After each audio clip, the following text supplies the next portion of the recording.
여러분 안녕하세요. 저번 시간에 이어서 오늘도 니체 강의를 하도록 하겠습니다. 오늘은 2장 덕의 광자에 대해서 할 차례인데요. 이에 앞서서 저번 시간 하지 못했던 거 1장 세 가지 변화 중에서 I에 대한 부분을 좀 보충하도록 하겠습니다. 끝부분에 보면은 그러나 말하라 형제들이여 사자도 하지 못한 일을 어떻게 아이가 할 수 있단 말인가. 아이가 할 수 있단 말인가. 강탈하는 사자가 이제는 왜 아이가 되어야 하는가. 아이가 대단하죠. 이 아이가 사자가 하지 못한 일들. 사자가 뭘 못했죠. 사자는 무조건적인 절대적인 어떤 반항, 파괴, 부정 그런 것만 했지. 어떤 가치, 새로운 어떤 도덕과 가치, 질서 이런 것을 창조할 수 있는 능력은 없었단 말이죠. 그래서 이제 새로운 세계를 창조하기 위해서는 새로운 어떤 인물이 나와야 되겠죠. 그걸 이제 아이로서 이야기하는 겁니다. 여기서 아이라는 것이 아이를 초인이라고 얘기하는 경우가 있는데 그건 오해고요. 아이라고 하는 것은 초인이 아니고 초인을 상징하는 것입니다. 초인을 상징하는 그런 것으로 초인을 I 이꼴 초인 이렇게 말하면 좀 어폐가 있는 거죠. 그러니까 I라는 초인을 상징하는 인물 대상을 내세워 가지고 사자가 못한 일을 하게 하겠다. 니체는 이제 그런 얘기를 하는 겁니다. 그러면 이제 I가 초인을 상징하는데 그러면 I가 무슨 부분들, 어떤 점들이 초인이 될 수 있는가?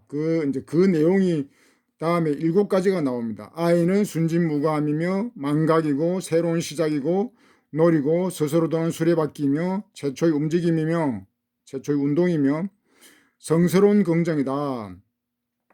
그러니까 아이의 요 특징 7가지가 바로 초인의 본질적 속성이 되는 것입니다. 초인이라고 하면 아주 어렵게 생각하는 경우가 많은데 사실은 이 7가지 덕목 이것만 이해하면 초인에 대해서 완전히 이해한다고도 볼 수 있는 겁니다.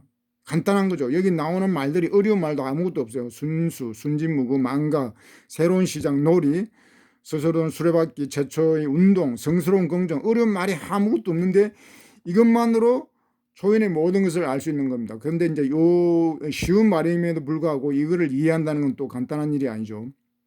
하여튼 천재 니체는 이 7가지 개념으로 길게 나와 있지만 7가지로 정리할 수 있습니다. 이 순진무구는 순수라고 말할 수 있고 망각은 망각이고 새로운 출발은 이거는 새로운 시작이고 그럼 놀이는 놀이고 스스로 도는 수레바퀴는 스스로 자전, 자동, 자율 그런 거 최초의 움직임 이거는 원동, 성스러운 긍정.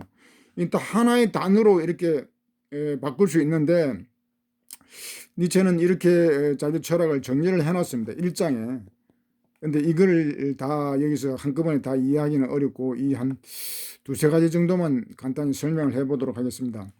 이 초인의 특징으로 이 7가지 덕을 니체가 나열했는데 맨 먼저 순수라는 말이 나오죠. 순수, 순진무구. 이 순진무구라고 했지만 이거 순수라는 말로 바꿀 수 있어요. 순진무구라는 말은 영어로는 퓨어죠. 퓨어리티. 그러니까 순진무구라는 말 그대로 아무런 때가 없다는 거니까 죄가 없고 빚이 없고 순결하다 이 말이죠. 그러니까 순수하다. 순진이라는 말은 순수하고 참되다 그런 겁니다. 아이는 때가 없는 거니까 부정 타고 이런 게 아니잖아요. 어른처럼 뭐 많은 때가 끼고 그런 게 아니고 순수함 그대로. 그러니까 이 깨끗한 이거는 원래는 아이는 선악을 모르는 그런 존재인데 여기서 이렇게 무구라는 말을 썼을 때는 벌써 아이가 선악을 다 안다는 거죠. 그러니까 아이가 아니고 여기서 초인을 상징하는 거니까 아이의 특성 이상을 니체가 나열을 한 것 같아요. 그러니까 순진무구함이라는 것은 아이가 선악을 이미 다 판단한다는 겁니다. 그런 아이라는 거죠. 그런데 이 순수란 말이 우리 사회에서는 정말 이 말이 너무나 좋은 말인데 우리 사회에서는 이 말이 부정적으로 쓰이는 경향이 많은 것 같아요. 그리고 이 말에 상당히 왜곡되어 있는 그런 것도 같고 이것은 아주 잘못된 현상이죠. 그만큼 이 사회가 뭔가 때가 묻어 있다는 것을 반증한다고도 볼 수가 있는데 하여튼 이 순수란 말을 우리는 다시 되찾을 필요가 있다고 생각합니다. 이 순수란 말은 맥락에 따라서 여러 가지 의미로 쓰일 수가 있습니다. 이 순수란 말은 뭐 거짓이 없다거나 뭐 진실하다거나 그런 의미도 되고, 이 뭐 가짜가 범람하니까 그런 어떤 진짜의 그런 이미지도 있는 겁니다. 그리고 이 순수라는 말은 또 어떤 정체성, 그런 거하고도 관련이 있죠. 순수한 어떤 정체성이 순수해야지 어떤 그 오염되고 그러면 그 정체성이라 할 수 없죠. 근데 이 정체성 개념도 또 이제 부정적으로 쓰이는 경우가 많은데, 이를테면 뭐 다문화 이런 말 있잖아요. 다문화 사회. 참 그 듣기는 좋은 말이지만 그 다문화 속에 만약 다문화를 강조하면서 우리 사회 정체성이 사라졌다. 정체성이 뭐 말할 수 없다. 이렇게 되면 그것도 심각한 문제죠. 그러니까 의미가 없는 거예요. 다문화를 이야기하면서 우리의 것이 다 사라져버리고 우리의 정통성, 우리의 정체성, 우리의 순수성이 사라지거나 그것을 우리가 알지 못할 때는 그 다문화는 어떤 잡탕 문화 그런 게 될 수밖에 없죠. 이게 순수라는 말이 원래는 이 좋은 말인데, 이게 지금 부정적으로 쓰이는 이유가 또 과학의 어떤 영향도 같아요. 왜냐하면 과학에서 뭐 잡종 강세 이런 말을 하잖아요. 이 잡종 강세라는 말이 듣기는 좋은데 이게 사실 잡종 강세, 이 잡탕이 될 수도 있어요. 잡탕. 그런 예가 많죠. 잡탕이 돼버리면 완전히 엉망이 되는 거죠. 사자와 호랑이가 이렇게 인공수정을 하면은 아주 멋진 놈이 나와요. 나오기는. 근데 그 뭐 라이건이 뭐 이런 것들이 나오는데 아주 우람하고 체격도 좋고 멋있더라고요. 근데 그런 잡탕이 나오면은 그거는 불구가 돼버려요. 불구가. 더 이상 생산을 못하는 불구자가 돼버린다고요. 그러니까 이 잡종 강세라는 말도 이게 어폐가 있는 겁니다. 그러니까 잡종 뭐 이런 게 다문화가 다 좋은 게 아니고 어떤 자기의 순수성 이런 것을 지키는 것이 더 중요하다. 그러니까 니체가 여기서 초인의 특징으로 순수성을 갖다가 제일 먼저 이렇게 내세운 이유도 그런 점을 생각한 것 같습니다. 하여튼 이 순수라는 말이 우리 사회에서 좀 부정적으로 쓰이는 것을 우리가 좀 이걸 바로잡을 필요가 있고, 니체도 아마 그런 면에서 이 순수를 맨 먼저 초인의 덕목으로 내세운 것 같아요. 그 다음에 망각인데, 망각. 이 망각이 좀 특이하죠. 초인은 망각하는 존재다. 근데 사실 망각하고 기억은 같이 가는 거예요. 기억하지 못하면 인간다운 생활을 할 수 없고, 또 망각하지 못해도 그런 거예요. 이걸 비유로 든다면은 우리가 밥을 먹고 소화를 하고 흡수를 해야 되지만 동시에 또 배출도 해야 돼요. 이 소화만 하고 배출을 못한다 이러면 그 죽는 거죠. 살지 못하는 거고, 또 먹지 못해도 마찬가지죠. 그러니까 이 기억과 망각이라는 것도 마찬가지예요. 기억하지 못하는 인간다운 생활을 할 수가 없어요. 우리는 학습을 하고 그걸 기억을 하고 그래서 우리가 생각을 하고 그런 거란 말이에요. 생각이라는 건 기억에서 나오는 거지, 아무 기억이 없는데 생각할 수가 없죠. 그런데 이제 이 생각이 너무 이제 잡스러운 것들, 그런 것들 많이 집어넣고 이러면은 그 오히려 인간을 망치고 사회를 갖다가 황폐화시킬 수 있는 거예요. 그래서 니체가 볼 때는 이 망각을 더 강조한 이유가 그런 잡다한 것들, 우리가 기억하고 있는 것들이 과연 그것이 유용한가 무용한가 하는 그런 문제의식에서 이런 망각을 강조했다고 봅니다. 그러니까 니체는 이 문명 사회에서 우리가 주입받은 그런 지식이라고 하는 것들이 사실은 아주 나쁜 것들이 많이 있다는 거죠. 개인적으로 우리가 봐도 우리는 부정적인 그런 것들을 더 기억을 잘해요. 좋은 기억보다도 나쁜 기억이 더 오래 가죠. 그러니까 이 우리가 망각만 잘해도 우리가 행복할 수가 있는데 지난 날들의 어떤 그런 불행들을 다 기억을 한단 말이에요. 그러니까 계속 더 불행해지고, 또 미래에 대해서도 어떤 불안 요소들, 미래에 대해서도 또 기억을 한단 말이죠. 미래를 갖다 긍정적으로 이렇게 기대하기보다도 어떤 불안이 앞선다 그러면은 그것도 문제가 되는 거예요. 그것도 불행을 또 자초할 수 있는 거죠. 그러니까 망각이라고 하는 것은 과거에 대한 어떤 그런 망각과 미래에 대한 어떤 망각, 이 두 가지를 다 포함한다고 보면 되겠습니다. 그러니까 망각을 잘하면 우리는 행복할 수 있다. 그렇다고 뭐 꼭 기억해야 될 것까지 망각해서는 안 되겠죠. 그러니까 기억할 필요가 없는 것들, 그런 것들을 너무 많이 우리는 기억하고 있는 게 아닌가. 사실 그래요. 우리가 걱정하는 뭐 미래 걱정이든 뭐든 과거든 후회하는 건 이런 것들이 다 뭐 다 90%는 쓸데없는 거라고 그런 이야기를 하죠. 뭐 과학에서도 그런 얘기를 하더라고요. 그러니까 쓸데없는 그런 생각들 그런 걸 떨쳐버리자. 그래서 망각. 그 니체는 망각이라는 말 말고도 장래라는 말도 해요. 과거를 장래에 지내버려라. 완전히 다 털어버리라는 그런 의미로 장래라는 말도 하는데 여기서 망각은 뭐 이거는 우리가 마음만 먹으면 얼마든지 할 수 있고, 불교 니체의 철학은 불교 철학하고 많이 유사점이 많은데 불교에서도 망각 이런 얘기를 합니다. 불교에서도 무아라는 말을 하는데 완전히 자기를 죽이는 거예요. 자기의 어떤 그런 부정적인 과거라든가 이런 것들을 완전히 말살하라는 그런 어떤 죽이라는 그런 의미로 이 무아라는 이야기를 하는데, 무아 사상이 있는데, 하여튼 이 망각을 잘하면 우리는 초연이 될 수 있는 그런 것인가 봅니다. 하여튼 망각은 중요하고, 뭐 새로운 시작, 아이들은 새로운 시작이고, 아이들은 놀이, 삶이 놀이죠. 아이들의 삶은 뭐 그대로가 놀이니까 이 놀이가 중요합니다. 놀이 요소에는 여러 가지 뭐 우연이라든가 뭐 환이라든가 유의라든가 뭐 여러 가지 긍정적인 게 많아요. 이 니체가 놀이를 많이 강조하는데, 그것은 어떤 문명이 너무 놀이에서 너무 벗어난 게 아닌가.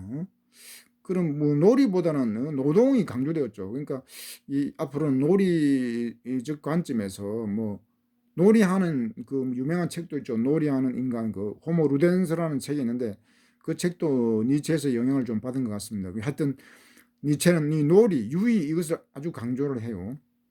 그 다음에 스스로 도는 수레바퀴, 뭐 이거는 스스로 굴러간다. 자전, 자율적이다. 뭐 그런 의미가 되고, 최초의 운동 비슷한 얘기인데, 이거는 좀, 철학적인 의미가 있는 것 같습니다. 이건 최초의 움직임, 원동, 철학적으로 원동자, 뭐 그런 의미인데, 뭐 이거는 그렇고, 성스러운 긍정, 신성한 긍정, 아예는 신성한 긍정이다.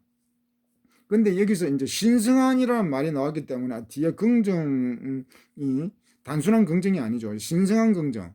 그러니까 여기 아이가 그냥 아이가 아닌 이유가 순수함이 있고 망각이 있고 성스럽다.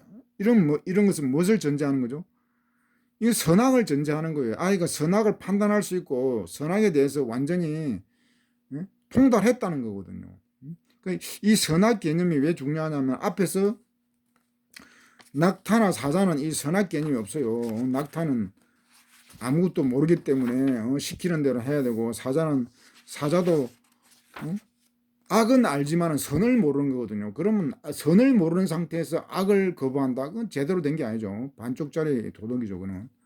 그래서 이 아이가 앞에 사자와 낙타하고 차별성을 크게 보이는 것은 바로 이 선악을 판단할 수 있는 능력이 있다. 이것은 니체가 대단히 또 중요시하는 겁니다. 이 선악을 우리는 아주 쉽게 생각하는 경향이 있는데, 이 선악이라는 것이 사실 상당히 어려운 겁니다. 이게 이 선악이라는 것이 뭐 어떤 개인적인 도덕 그런 것뿐만 아니라 세계적인 도덕, 세계적인 선악, 뭐 우주적, 자연적, 사회적 선악, 뭐 정치적 선악, 이런 것들이 있기 때문에 그렇게 멀리 나가면은 상당히 어렵죠. 우리 사회에서 지금 정치적으로도 이 선악이 갈리면 이 판단을 못하고 뭐 중도층이 50%가 항상 50%를 유지할 정도인데, 그러면 한 절반은 정치적으로 선악 판단을 제대로 그 확신을 못한다는 거죠.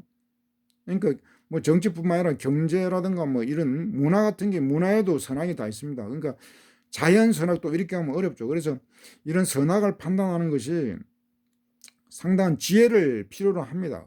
그러니까 사자나 낙차가 그래서 선악 판단을 못하는 거죠. 도덕 감각이 없다는 겁니다. 근데 이 아이는 신성한 거니까, 신성한 존재란 말이에요. 신성한 긍정을 할 정도면 신성한 존재란 거죠. 신적인 존재. 신적인 존재는 전지전능하는 거고, 뭐 전선이란 말 그러죠. 완전히 도덕적이다, 선하다. 그러니까 도덕 선악을 갖다가 완전히 깨고 있다는 겁니다. 그러니까 아이에서 여기 전체적인 이 7가지 덕목으로 봤을 때 선악을 깨고 있다.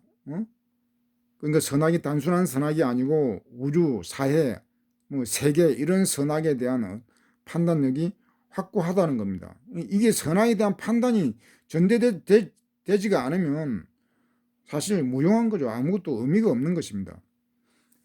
그래서 선악 개념을 뭐 다음 덕의 경제에서도 나오겠지만 하여튼 이 선악이라는 것이 중요하고 그것을 아이는 알고 있다는 겁니다. 그러니까 사자나 낙타는 선악관념이 없다는 거. 그래서 인간이라기 정상적인 인간이라고 보기 어렵다는 것입니다. 그렇다. 창조라는 유의를 위해서는 행자들이여 성스러운 긍정이 필요하다. 이 성스러운 긍정이 단순한 긍정이 아닙니다. 이 사자의 어떤 그런 어떤 신성한 부정도 있었거든요. 그 부정을 다 취합한 겁니다. 그러니까 부정을 거친 단계에서 나오는 긍정이죠. 그러니까 부정을 포함한 긍정입니다. 성스러운 긍정은 부정을 포함한, 부정을 통과한 긍정이 되는 거죠. 그러니까 창조라는 유의. 그러니까 여기 창조가 나왔는데 아에는 바로 창조자입니다. 창조자. 그러니까 창조하는 인간. 이것이 바로 초인이라는 겁니다. 창조하는 건 뭘 창조하나? 세계를 창조하고 가치를 창조하고 도덕을 창조하고 진리를 창조하고 그런 거죠. 그러니까 사자나 낙타나 이런 창조 개념이 전혀 없는 거죠. 아무것도 창조할 수 없는 겁니다. 창조하는 사람, 이 창조하는 사람은 을 다른 말로 이제 초인의 다른 말이 되죠. 창조. 이제 정신은 자신의 의지를 원하고 세계를 상실한 자는 이제 자신의 세계를 되찾는다. 인간 정신, 이제 인간은 자신의 의지를 원한다. 사자나 낙타는 자신의 의지가 아니죠. 타자의 의지를 원했는데 이제 아이야말로 자기의 의지를 되찾고 세계를 상실한 자는 이제 자신의 세계를 되찾는다.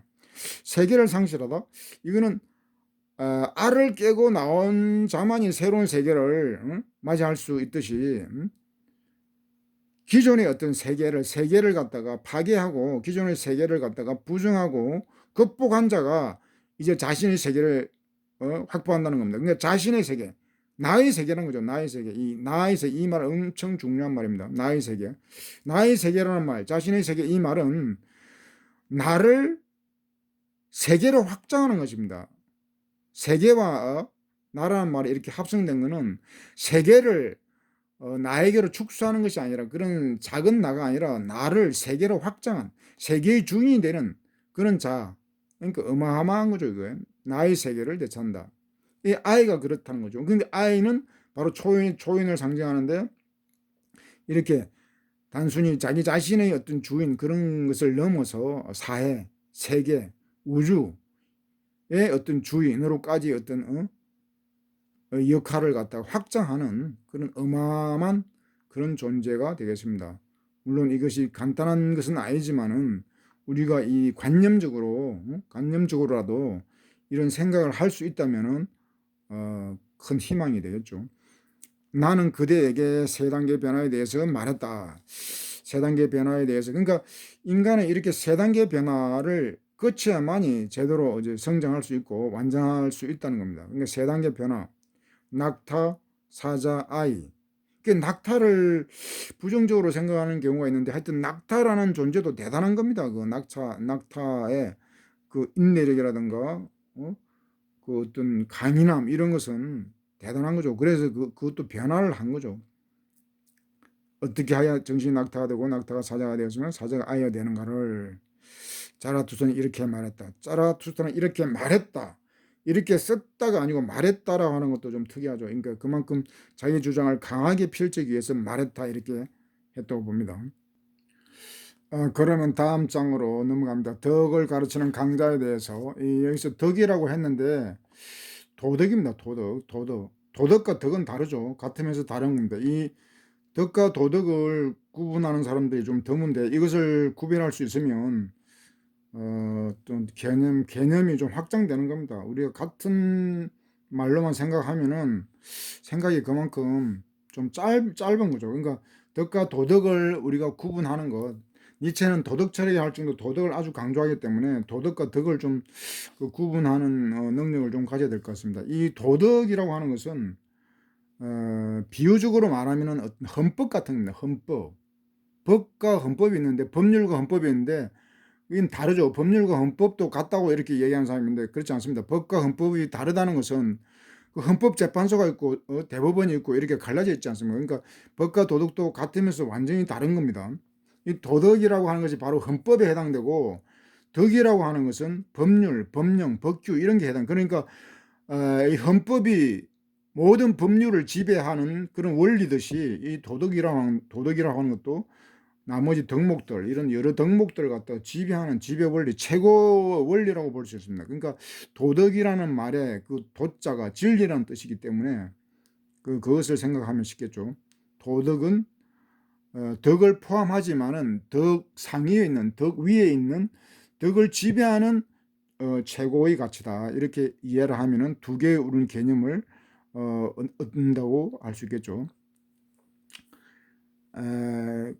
그걸 참고하면서 이제 보면은 자라투스트라는 장과 덕에 대해서 뛰어난 설교를 하는 어떤 현자에 되었다. 그는 강연으로 대단히 존경받고 보수도 받으며 천하의 젊은이들이 그의 강의를 경청한다는 것이었다. 자라투스트라도 그에게 가서 젊은이들과 함께 그의 강의를 들었다. 현자는 이렇게 말했다. 그러니까 여기서 지금 잠을 얘기하는 겁니다. 잠과 덕에 잠의 덕, 잠의 도덕. 덕이 도덕이라고 그랬죠, 여기서. 그러니까 니체가 이 도덕이라고 하고 덕이라고 한 이유는 그러니까 도덕 같지 않다 그래가지고 이제 그걸 갖다가 비하해서 덕이라고 한 겁니다. 그러니까 도덕이라고 하는 것은 모든 덕을 지배하는 그런 목적적 가치가 되겠고 덕은 어떤 수단적 가치입니다. 그러니까 여기 지금 나오는 내용들이 목적적인 어떤 그런 도덕 원리를 얘기하는 거거든요. 그러니까 도덕이라는 겁니다. 장과 도덕에 대해서 뛰어난 설교를 한다. 그러니까 이게 지금 여기서 이 내용은 니체의 가르침이 아니고 어떤 현자가 설교하는 것을 길게 인용을 해놓은 겁니다. 근데 그 설교하는 그 내용들이 이제 나오는데 쭉 나오는데 한번 봅시다. 잠에 대한 이 잠의 도덕인데 이 도덕은 잠에 대한 도덕이에요. 그러니까 결론부터 말하면 여기 지금 나오는 내용은 허무주의 도덕, 공리주의 도덕 뭐 이런 것들입니다. 그러니까 허무주의 도덕이 뭐냐, 공리주의 도덕이 뭐냐 하는 것들입니다. 그걸 쭉 이제 나열해놓고 니체가 나중에 이제 비판하는 내용이 나옵니다. 그러니까 잠에 대한 경의와 잠을 최고로 치는 그런 도덕이라는 거죠. 그러니까 도덕이라는 것은 삶의 원리 이런 거거든요. 그러니까 이 잠이라고 하는 것을 삶의 최고 원리로 삼는다는 그런 도덕이라는 거죠. 그러니까 잠을 경외한다는 겁니다. 최고 도덕으로 삼는다는 겁니다. 그렇지 않으면 부끄러운 게 되겠죠. 그러니까 잠을 최고로 존중하는 것, 경외심을 갖는 것, 이것이 가장 중요하다. 그러므로 잠 못 이루는 밤에 깨어있는 모든 자들을 멀리하라. 그러니까 이상한 도덕이죠. 그러니까 도덕이 허무주의 도덕이 이런 거란 겁니다. 허무주의 도덕이라는 거는 삶의 의미를 갖다가 부정하는 거죠. 부정하거나 무시하거나 그런 거기 때문에 그러면 삶을 부정하면 죽거나 잠자든가 둘 중에 하나밖에 없는 거니까 잠이라는 일이 또 하나의 비유가 될 수 있는데 하여튼 잠의 도덕, 잠이라는 겁니다. 내용을 쭉 봅시다. 그러니까 잠을 잘 자게 하면 그게 선이고 잠을 못 자게 하면 악이라는 겁니다. 그러니까 도덕이라고 했을 때 잠이 도덕의 최고 원리인데 잠자게 해주면은 그게 선이고 그렇지 않으면 악인데 그 내용이 쭉 나와요. 그러니까 도둑조차 잠 앞에서 도둑도 조심한다. 그 때문에 밤이면 언제나 살금살금 발자국 소리를 낮춘다. 그 도둑도 이렇게 조심한다는 것은 뭐예요? 잠의 도덕을 존중한다는 거죠.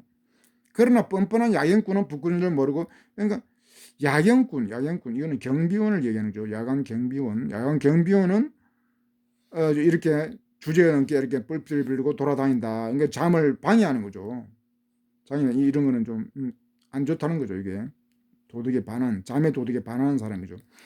잠을 잔다는 것 그것은 결코 하찮은 기술은 최고의 기술은 잠에 잔다는 건 최고의 삶의 어떤 목적이라는 겁니다. 이게 삶의 목적이 잠을 잔다는 거예요. 그런 도덕이 있다는 겁니다. 이제 물론 여기서는 이제 비유가 되겠죠. 그렇게 되면 가장 하찮은 기술이 아니다. 대단한 거다 이 말이죠. 대단한 거다. 다음날 종일 깨어있으면 잠을 잔다. 이 깨어있으려면 이거는 번역이 잘못됐네요. 잠을 자기 위해서는 이게 번역이 잘못됐습니다. 잠을 자기 위해서는 종일 깨어 있어야 된다. 그런 뜻입니다. 그러니까 잠이 목적이니까. 그러니까 잠이 목적이고 삶은 수단이 되는 거예요. 이게. 낮 동안 10번 그대는 자신을 극복해야 한다. 낮 동안 10번 그대는 자신을 극복해야 한다. 그래야 적당히 피곤해지고 또 영혼에게는 그것이 양깁이다. 10번, 계속 10번, 낮 동안 10번 계속 나오는데요. 이 10번이라는 것은, 그 기독교에서 뭐 10계명 그런 데서 따온 것 같습니다. 패러디가 많아요. 그 니체는 그 성서 패러디가 많습니다. 그대는 자신을 극복해야 한다. 그래야만 적당히 피곤하고 영혼에는 그것이 양깁이다. 이 마치제의 그런 거죠.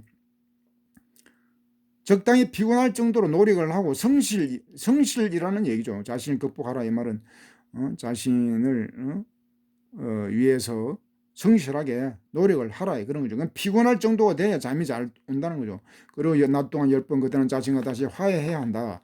자기 극복은 혹독한 것이다. 그러니까 자기 혹사할 정도로 노력을 한다는 거예요. 자신과 화해하지 못하면 단잠을 못 이룬다. 그리고 10가지 진리를 그들은 찾아내야 한다. 그러지 않으면 그들은 밤에도 진리를 찾게 되고 그로 인해서 그들의 영혼은 굶주리면서 될 것이다. 진리를 찾는다. 진리. 이 종교적인 어떤 그런 윤리인데 종교에서 진리를 강조하잖아요. 그러니까 진리를 위해서 산다. 뭐 그런 진리를 찾아야 된다. 그 진리를 낮에 찾지 못하면 낮에 진리를 발견하지 못하면 밤에도 찾아 헤매게 되면 잠을 못 자는 거죠. 뭐 진리 같지도 않은 진리지만 하여튼 종교에서는 이 진리를 그렇게 강조하니까 그러니까 종교 믿는 사람들은 진리 하면서 찾지를 못하더라도 그 성서를 아주 통독하는 사람들이 많아요.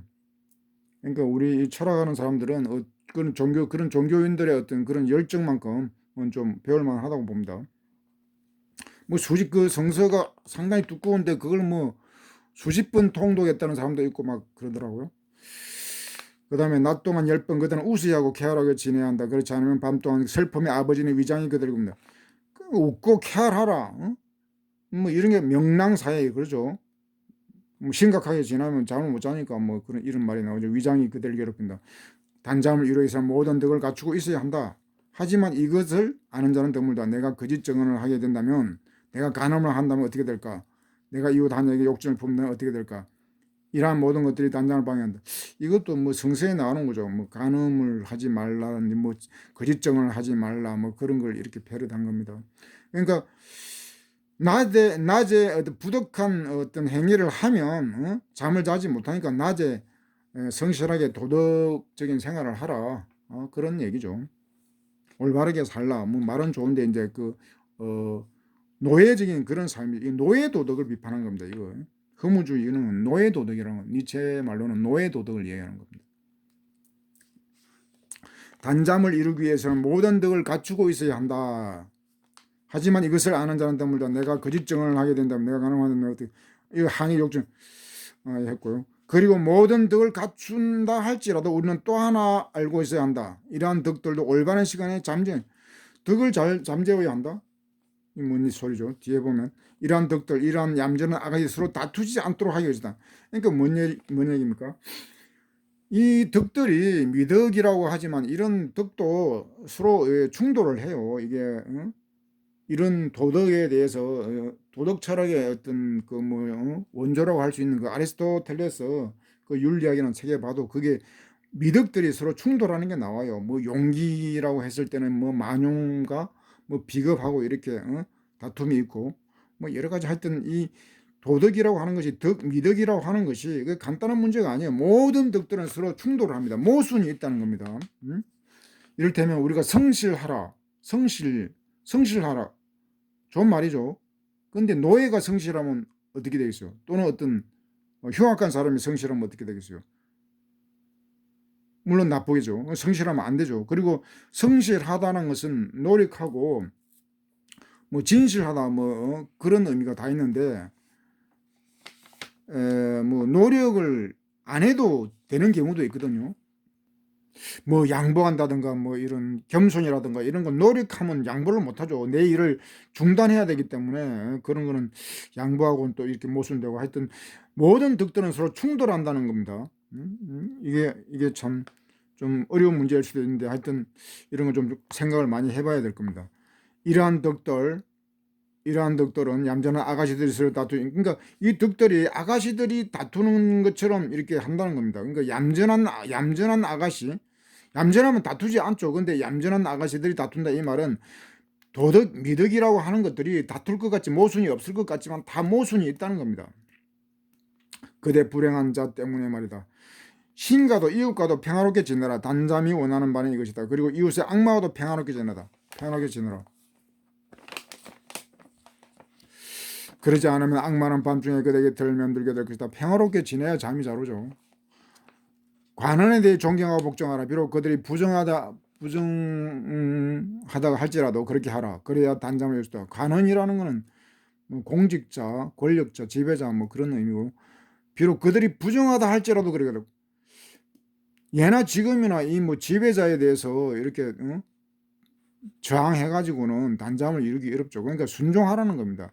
권력이 구부정대로 잘 돌아다니는 걸 나더러 어쩌란 말인가. 그러니까 권력자가 지 멋대로 할지라도 그냥 방관하라는 겁니다. 그냥 지나치라는 거죠. 그러니까 이건 좀 비겁한 거지만 이 비겁하게 해야 잠을 잔다는 거예요. 이게 그 잠의 도덕이. 자신의 양을 푸르디 푸른 초원으로 이끄는 자를 나는 언제나 가장 뛰어난 양치기라고 그런다. 그래야만 단잠에 어울린다. 이건 또 무슨 소린가? 양을 푸르디 푸른 초원으로 이끄는 자. 좀 목가적인 느낌이 들죠. 근데 하여튼 니체는 이 양떼라든가 이 목자를 갖다가 아주 부정적으로 봅니다. 양치기라든가 이런 거, 인간을 이렇게 양떼를 비유하고 뭐 어떤 권력자나 이런 것들을 갖다가 양치기로 비유하는데, 이거는 문제가 많은 거죠. 이거 초에 나오는 아주 정반대의 그런 어떤 개념으로 보면 됩니다. 하여튼 여기서는 그냥 어떤 목가적인, 그러니까 자연 속에 들어가서 현실 도피적인 뭐 그런 의미예요. 현실 도피적으로 그렇게 살면, 그러니까 현실 문제라든가 이런 게 개입하지 않고 그냥 편하게 살면 잠 잘 잔다, 그런 얘기죠. 그 다음에 나는 많은 명예도 커다란 재물도 바라지 않는다. 그것은 비장의 염증만 예를 큰 뿐이다. 하지만 좋은 평판과 약간의 재물마저 없다면 단잠을 이루기 힘들다. 욕심을 내지 말라는 거죠. 예, 욕심은 나쁜 의미로 쓰지만 하여튼 욕망을 금욕적으로 살라 뭐 그런 의미도 되는데, 적당한 평판과 약간의 재물은 또 이런 게 필요하다는 거. 그러니까 이것은 욕망을 최대한 줄여야 단잠에 이롭다. 그러니까 욕망하지 말라. 뭐 니체는 현대 인간들이 욕망이 없다, 의욕이 사라졌다, 그런 얘기를 하는데요. 그거는 뭐 나중에 또 다시 이야기하겠습니다. 하여튼 그렇게 된 이유가 어떤 노예적인 그런 어떤 순치된 삶을 살아왔기 때문에, 앞에서 낙타 얘기했듯이 어떤 그런 순치된 삶을 살아왔기 때문에 욕망할 수 있는 그런 능력이 없는 거죠. 그러니까 욕망이라는 것이 뭐 어떤 속된 욕망이 아니고 초인적 욕망, 그런 것이 없다는 겁니다. 좀 거대한 어떤 비전, 이상을 품고 그런 것을 욕망할 수 있는 능력, 의지가 없다는 겁니다. 나는 부자연스러운 모임보다는 소박한 모임을 환영한다. 이것도 또 말이 애매하죠. 다른 책에 다른 부정본에 보면은 이게 모임을 교제라고 나옵니다. 교제, 우정을 나눈다. 우정을 나누는데 소박한 우정만 나눈다는 겁니다. 부자연스러운 우정은 기피한다. 그러니까 이건 뭐죠? 끼리끼리 유유상종